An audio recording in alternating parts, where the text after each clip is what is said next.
Hello and welcome to Sheila Lives Out Loud. We continue with part two of A Heart to Heart with Dr. Hart. It's all about commitment and all those things that will help you get your happily ever after. The I do. Ready for that? Let's go.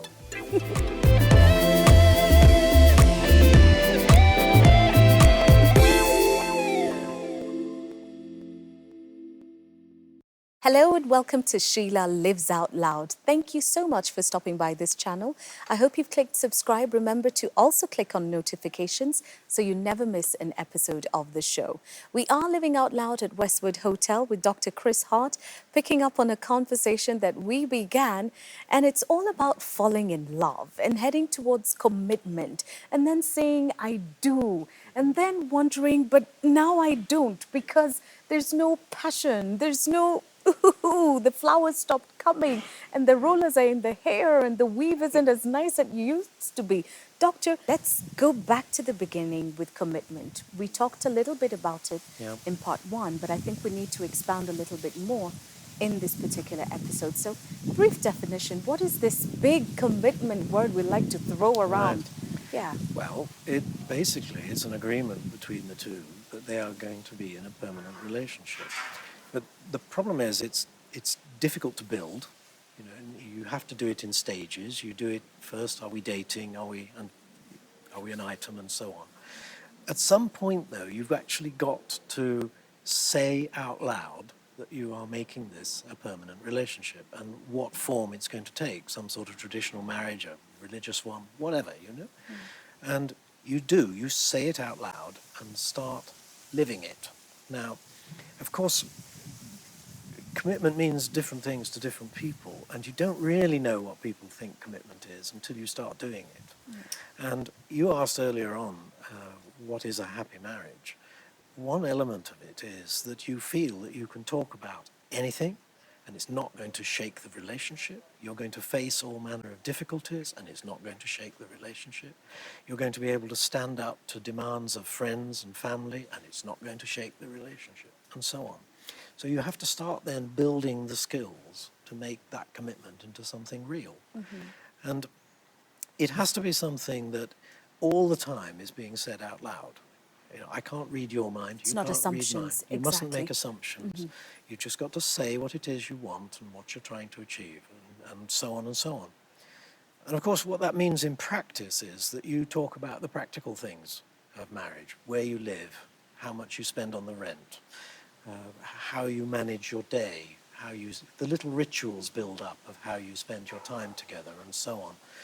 And of course, if those things aren't happening, then you know that actually that commitment word is completely hollow. Exactly. And so commitment, an element that I'm picking up from this description is it's a time-bound thing. It's not something that happens overnight. It takes time. It builds slowly, but Yeah. at some point, and we always call it the proposal, you actually crystallize it. You make an agreement that you are going to get married, and everybody gets all woozy and romantic. But actually, it's very hard-nosed. What you've really done is you've exchanged a contract. Right. You know? And at that point, you have to start living the life. And as I think I've said before, the last few months as you go up towards a marriage are actually a dry run. You start living that life and doing those things and coming up against some of the problems and dealing with them.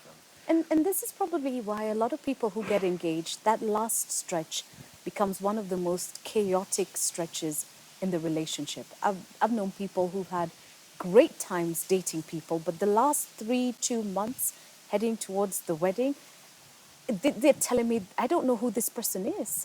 Yeah, because of course what happens is a wedding, inevitably involving lots of other people, is a stressful event. And there is an argument for saying that if you have some great crazy big wedding, it's a very good stressor to check out how you're going to be when things get nasty sometime later in your life. Because, you know, that's the other thing about marriage. You can absolutely guarantee that some bad things are going to happen. They may be your fault. They may have nothing to do with you. You may be made redundant, or there's a death in the family. Somebody's ill. There's a car accident. You're going to have to deal with some stuff. And you'd better discover the skills of doing that together. Right. And if you don't develop those skills in the early days, before and immediately after the wedding, then you can be sure that when things do hit you, you're going to break up because you just haven't got the skills of dealing with it. Okay. In other words, you should really regard every little problem that comes up as practice. See it as part of the skill building process. How do you hold a discussion that has a resolution of some sort of issue? How do you make sure that happens? Lots of couples can't do that. And as a result, when things really get bad, wow. Okay. That's what I'm picking up. Two things I've picked up about commitment.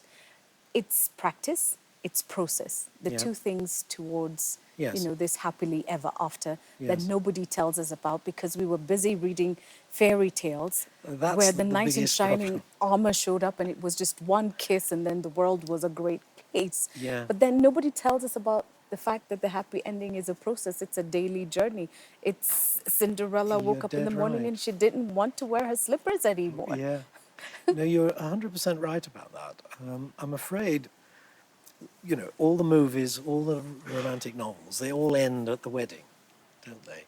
And I'm afraid that leaves us in a very naive state. We sort of think that when you've made the jump, that's it, everything's easy. No, it isn't. The problem's just begun. In effect, it's no different to getting a job. You get the job, you feel really great, then you have to do it. You've got to work. You go there and work and perform. Yeah. Well, that's the same in marriage.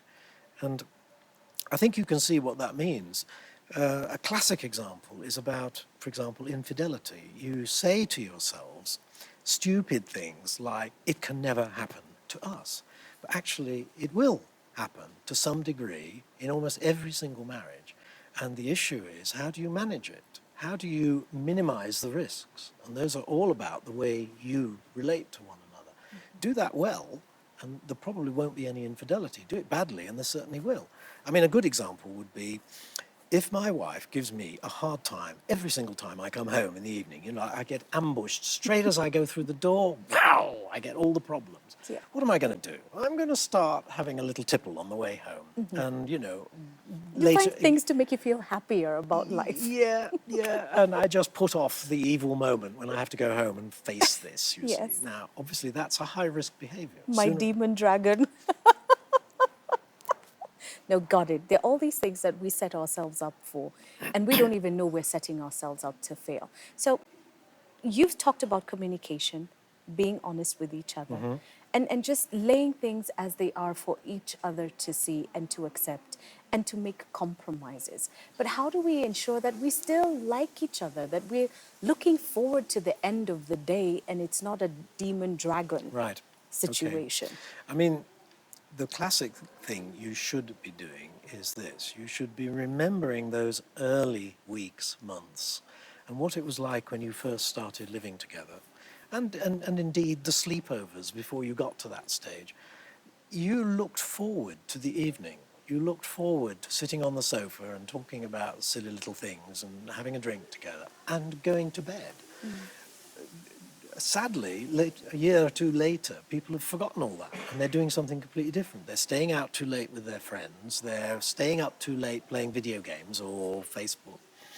And they don't maintain that connection, those simple things you used to do and enjoy. Now, do them. Make sure you stick to those little rituals that are so Just lovely. because you're married doesn't mean you stop sending her flowers.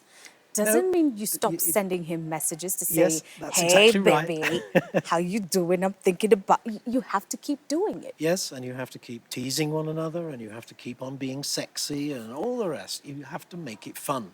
And if you keep it fun like that, then, of course, I'm going to look forward to the end of the day and get home as fast as I can.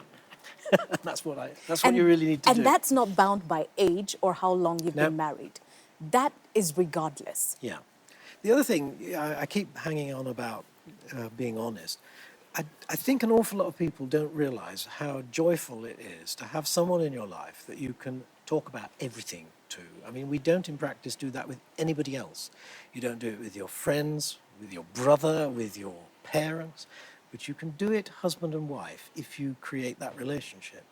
And if you have that relationship, that's what turns it into joy, the fact that you can be like that. And you still look forward to bedtime as well. Now Always you've look got a forward. joyful marriage. That's an indicator of a joyful marriage. You're looking forward to bed. Yeah, Absolutely.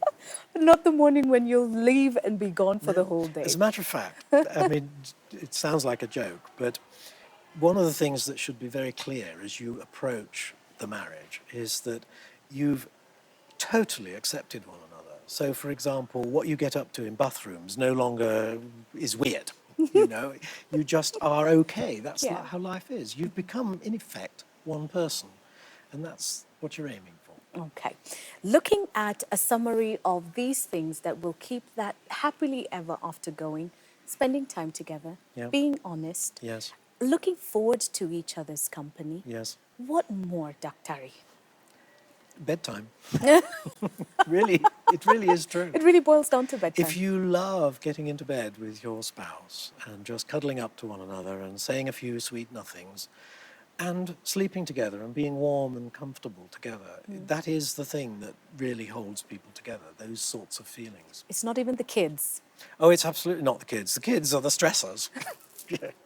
So it's got to be you against the world, Oh. and the world includes the kids. And the world, I'm afraid, includes the kids. Includes the Yeah. kids. All right. So as we close, because time runs that fast on this show, what would you like to say to couples who just got married, have probably been pushing, and there's a lot of tension? Yes. How do they reset, go back to ground zero, and pick things up Well, again? they should first do a little audit. They should ask themselves if they are still doing all those things that were so lovely when they first started to really like one another, and start doing them again. And they should also ask if their conversations are still the same. If their conversations have started to get a little critical and a little naggy and all that sort of thing, they should consciously put that behind them. Find ways of talking together which don't involve that little edge, because that little edge will gradually build up, and eventually And they it won't never like it. turns out great. That's the makings of the demon dragon. It is. Yeah. Yeah. It's the That- first that's the signs egg. that you're drifting apart. Yeah. And you want to see that first sign very, very early and put it right. Fantastic. Well said, Dr. Thank you so very much for making the time It's to a be great here with pleasure. us.